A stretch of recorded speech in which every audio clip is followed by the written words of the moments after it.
Muchas gracias. Creo que es un tema muy interesante y está a la consideración de todos ustedes para comentarios.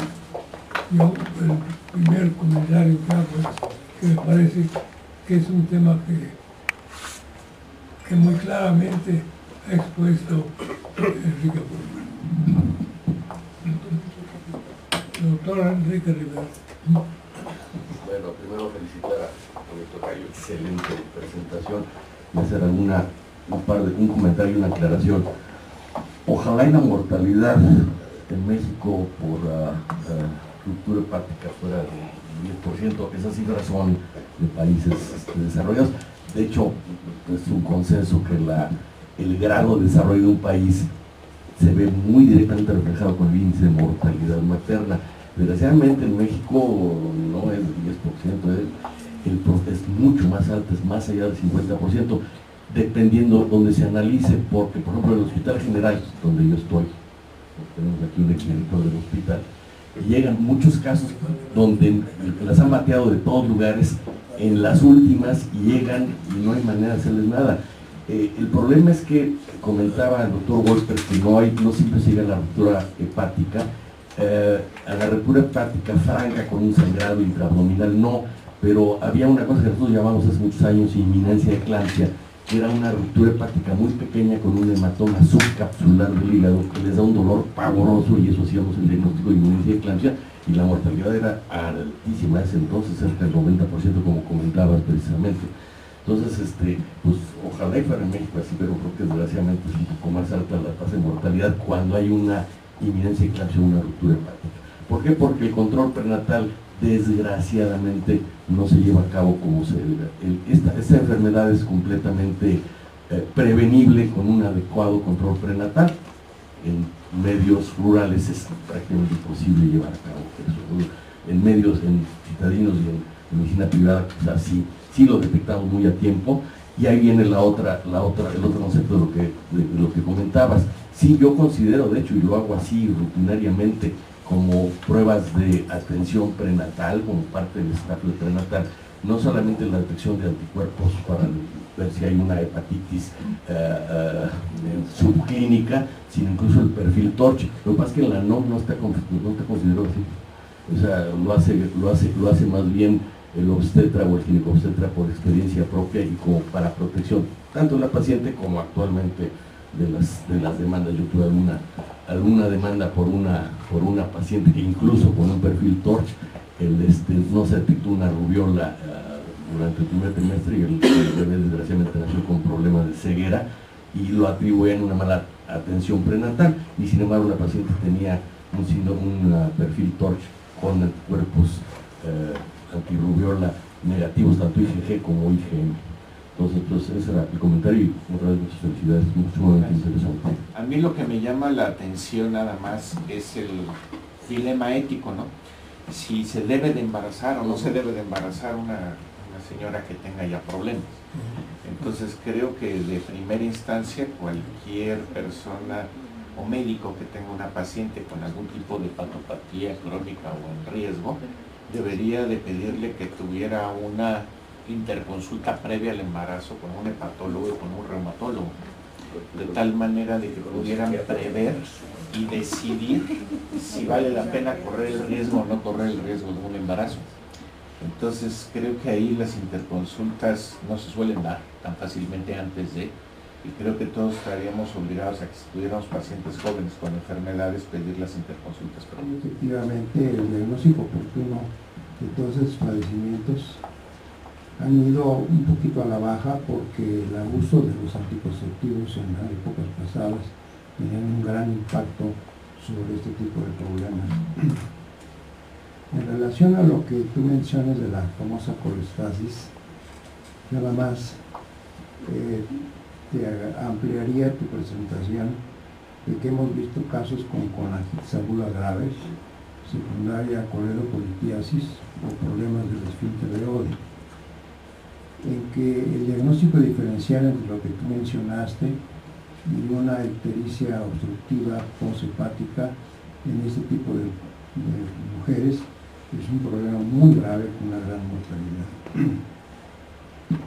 Lo que decía Enrique Rivero, pues efectivamente, durante muchos años, como cirujano general, nos mandaban llamar del servicio de ginecología y obstetricia, donde había unos hematomas sudohepáticos terribles con una gran mortalidad y que desafortunadamente en aquella época no nos quedaba más que empaquetar al paciente y a las 48 horas quitar el empaquetamiento.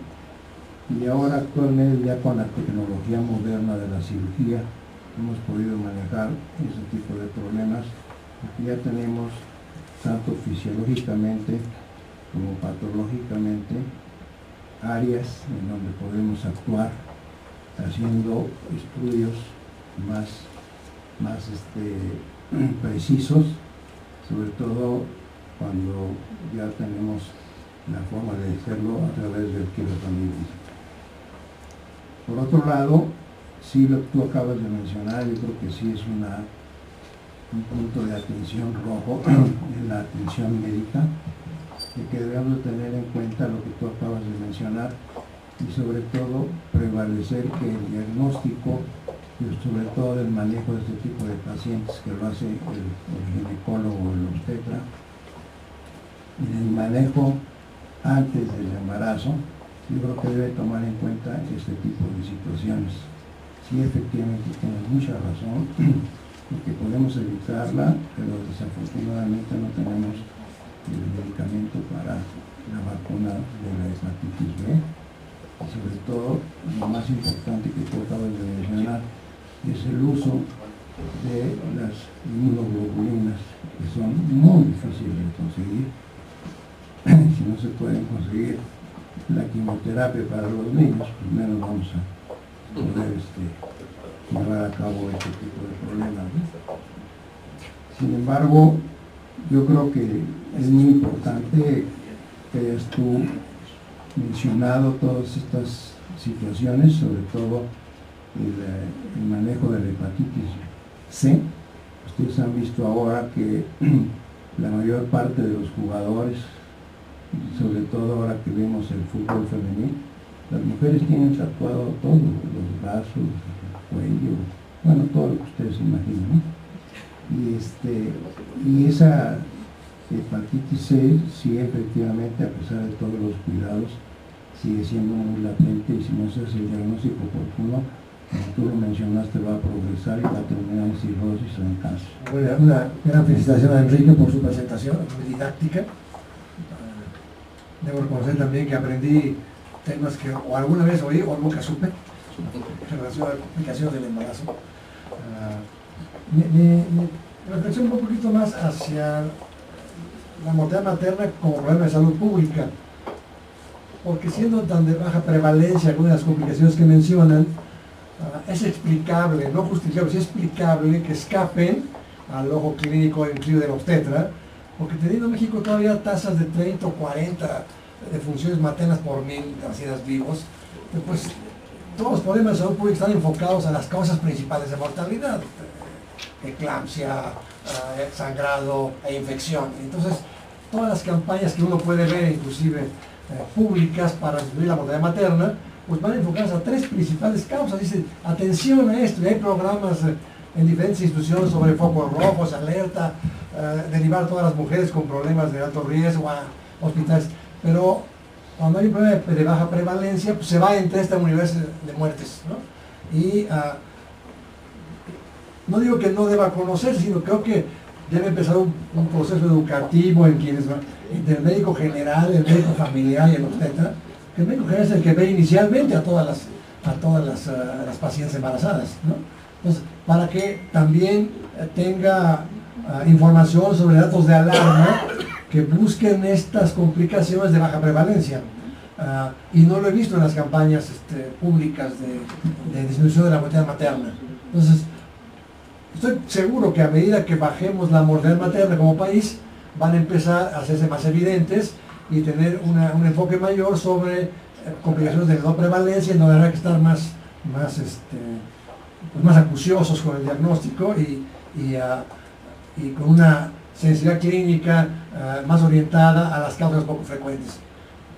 Insisto, explica pero no justifica que no las veamos o que no las identifiquemos tempranamente. Y felicidades por la presentación, siempre aprendemos algo. Doctor Rivero, quiero. Sí, con respecto a lo que decía Paulina, el gran problema es que independientemente de si es ético o no, puede haber comités de ética, puede haber incluso normas. Cuando una paciente está, una mujer, mejor dicho, está decidida a embarazarse, no hay poder humano que vaya contra ellos. Les voy a poner un ejemplo nomás.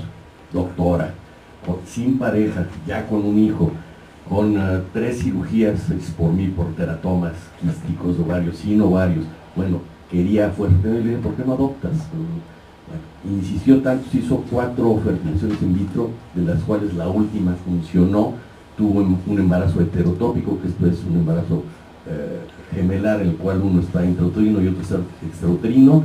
A las 8 semanas y media del embarazo, el extrauterino creció, se rompió, no se dio cuenta, y lo operé de urgencia con 3 litros de sangre en cavidad, a punto de morirse, hasta donde, siendo doctora, sabiendo el riesgo, su deseo de ser madre, además sabiendo que el producto biológico no era de ella, realmente no era su hijo biológico, era mucho más fácil adoptar. Sin embargo, eso nos da el concepto, si un médico con todo ese criterio insiste en hacer una cosa así con tal de sentirse embarazada y tener un hijo que biológicamente no es porque fue un ovocito donado, porque ella no tenía ovarios, más un esperma donado, colocados con una fertilización in vitro, pues es absurdo. Entonces, en una mujer normal, por así decirlo, es imposible que le podamos cooptar su deseo y su derecho eventualmente a embarazarse, aunque tenga la enfermedad que sea y que les va a hacer incluso causante de la muerte. La mortalidad materna puede ser mucho más elevada. Me impresiona tu último comentario porque es tan real que si uno aconseja a una mujer con cirrosis, por ejemplo, que no se embarace, como bien lo decía Carlos, puede ser un problema ético si no se insiste, pero en la práctica es muy difícil. La mujer quiere embarazarse y si lo logra, pues hay que cuidarla con todas las complicaciones que pueda tener. Por fortuna, cuando avanza el conocimiento, esto se puede lograr pues cada vez con más frecuencia, apoyarlas incluso si tienen un daño hepático previo. Pero si me permiten hacer una confesión de lo que ocurrió hace pues, muchos años, 30, 40 años quizás, una mujer con cirrosis por hepatitis autoinmune que recibía prednisona e Inmuran. David y yo, que iniciábamos la clínica de hígado en nutrición, pues nos preocupó mucho lo que se había escrito de que el Inmuran podía producir alteraciones en el feto, algunas incompatibles con la vida. Y elevamos ante el comité de ética si debiera de suspenderse el embarazo. Estoy hablando de aquellos años cuando esto era penado, incluso podíamos ir a la cárcel todos. Y el jefe del departamento, que era don Jesús Villalobos, sin duda el mejor jefe del departamento de gastroenterología que ha tenido nutrición, con su formación religiosa, pues era para él imposible aceptar que pudiéramos nosotros recomendar la interrupción del embarazo. De manera que esto fue discutido pues yo diría día y noche por varios días hasta que finalmente se decidió la interrupción del embarazo, para conocer después, y por eso hablo de la importancia del avance de la ciencia, que las alteraciones en el feto producidas por azatioprina, que es el Inmuran, pues no ponen en peligro la vida del producto. Entonces esta decisión es algo que pues yo llevo en mi conciencia, lo llevaré toda la vida. Ya pasaron más de 40 años y no lo puedo olvidar todavía, pero sí es muy difícil a una mujer, aunque tenga daño hepático, decirle que adopte, porque pone en riesgo su vida y las posibilidades de éxito en el embarazo son mínimas. Lo puede uno decir, pero en la práctica es muy difícil que lo acepten. En lo que mencionabas del TORCH, nada más para conocimiento de todos los que aquí estamos, es una prueba muy útil que mide varias enfermedades infecciosas por virus, por hongos, riquecias, pero aquí corre el peligro, Enrique, de que la interpretación que le demos a este estudio, si no se tiene la experiencia, podemos crear muchísimas dudas. Por ejemplo, tú mencionabas claramente que en esta paciente con rubeola los anticuerpos IgM e IgG eran negativos. Déjenme decirles que si vemos anticuerpos para citomegalovirus, para este tipo de virus que son muy frecuentes, son positivos los IgG, que son los de memoria, y los IgM que indican enfermedad en ese momento son negativos. Pero con solo ver positivos, el paciente se inquieta, la familia se espanta, el médico, si no está enterado, también. De manera que nada más un punto de que el médico tiene que con mucha frecuencia educar a su colega para decirle eso no implica una enfermedad. Yo lo veo con mucha frecuencia en los marcadores de hepatitis, enfermos que llegan porque tienen hepatitis, porque el anticuerpo contra el virus A, inmunoglobulina G, que es el de memoria, es positivo. Eso lo tenemos presente el 90% de los que estamos aquí, hayamos tenido o no hepatitis por virus A en la infancia. Esta es una enfermedad en la edad preescolar tan benigna y tan frecuente que un niño puede vomitar un día y esa fue la hepatitis, nadie va a hacer el diagnóstico, o bien estuvimos en contacto íntimo con el virus, de manera que tener anticuerpo inmunoglobulina G contra el virus de la hepatitis A no significa, lo que significa es bueno, que es inmunidad permanente para el virus A, pero no necesariamente la enfermedad. Carlos, estoy de acuerdo contigo, el consejo es importante. El éxito que tenemos es realmente pobre, porque va a buscar el embarazo, César, el embarazo pues no vacuna a las mujeres contra otras enfermedades y puede tener e incluso con mayor frecuencia colestitis, y si una piedra se sale de la vesícula se contrae muchas veces en la ingestión de cada uno de los alimentos, y es en esas contracciones la piedra es suficientemente pequeña para que pase por la puerta de la vesícula hacia el conducto biliar y luego se atora en el camino, pues va a producir efectivamente coledocolitiasis, colangitis y cuadros muy graves que ustedes los cirujanos tienen que tratarlo. Nada más una precisión sobre piercing y tatuajes. En condiciones de asepsia no pasa nada. Es una moda que ha llegado y se va a quedar. Además no se ve mal. Pues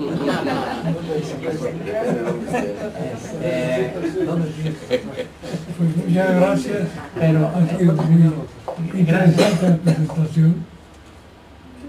gracias, maestro. Nomás si me permite decirle a la doctora Rivero lo de la adopción, pues sin duda que debemos de promover más con educación. Por ejemplo, enfermedades del hígado, como la hepatitis autoinmune, pues es de las jóvenes, 16, 17, 18 años, ni siquiera saben que tienen la enfermedad y se embarazan, y aquí las complicaciones en el embarazo y en el producto pueden ser muy graves. Reducir la mortalidad materna, como bien lo señala Onofre, pues es una obligación del Sistema Nacional de Salud. México no ha logrado cumplir todavía las observaciones o las indicaciones de la Organización Mundial de la Salud. Tenemos todavía ahí un punto que no hemos resuelto, que es reducir la mortalidad materna infantil. Se han hecho muchos esfuerzos en el sector salud, pero todavía nos falta mucho por hacer. Muchas gracias, nuestro primer.